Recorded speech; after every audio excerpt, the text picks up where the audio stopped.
So, I just saw the new Shrek trailer and I gotta say, as the world's biggest Shrek fan, who bought Shrek Extra Large twice, who out-Shrek'd the guy that made Shrek is Love, Shrek is Life, I'm angry!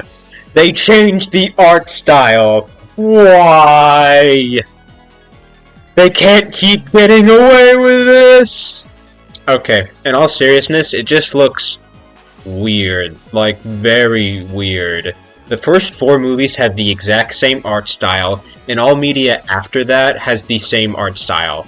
Why change it? It's like fixing what wasn't broken. Now, I have seen some people comparing this to Ugly Sonic, and I have to say, wrong. This is nowhere near as bad as Ugly Sonic. Ugly Sonic was a spit in the face of what made Sonic so appealing, that being his cool factor and his anime-esque design. This, while it still does miss part of the point with Shrek, didn't miss it completely. Shrek is still ugly, and still the antithesis of classic Disney protagonists. The part that they did miss is that Shrek didn't really follow trends, it set them. Shrek was made to be a big middle finger to Disney. It stars what would usually be the antagonist of a fairy tale, working with the evil lord that the fairy tale protagonist usually would be against, so he can legally acquire the land he lives on by rescuing a princess that turns into a monster at night. It openly makes fun of musicals. Stop singing! Well, it's no wonder you don't have any friends. Makes fun of true love's first kiss trope that lots of Disney's older movies had by having Shrek literally wipe his ass with it. Its humor is more crude and has a lot more pop culture references than anything before it did. And visually, it was a lot more realistic than anything Disney made before, with environments that resemble real life a lot more than Disney ever did, and by having realistic-looking humans and animals. All these traits were the complete opposite to anything before Shrek came out, and have influenced almost every single American animated movie that came out after. This new art style misses the point by making everything more cartoony, since it is following a trend.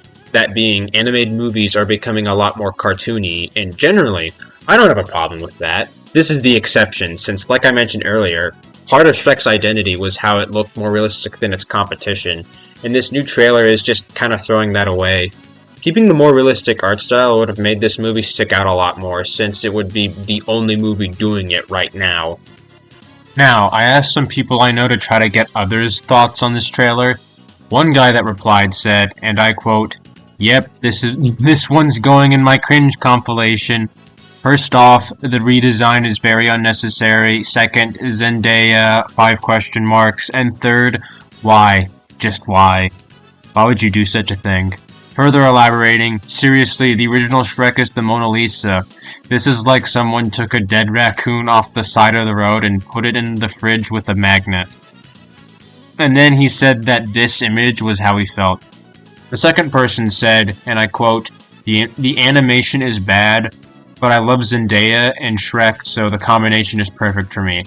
I'm hoping they do not ruin the franchise. With the success of Puss in Boots 2, I'm hoping DreamWorks will pull it off, but the animation is unpleasant for sure. So yeah, people aren't the biggest fan of this trailer. Anyway, maybe DreamWorks will go back to the drawing board and change it back to the old art style, or maybe people will hate it less with time. Anyway, video's over. Bye-bye. See you later.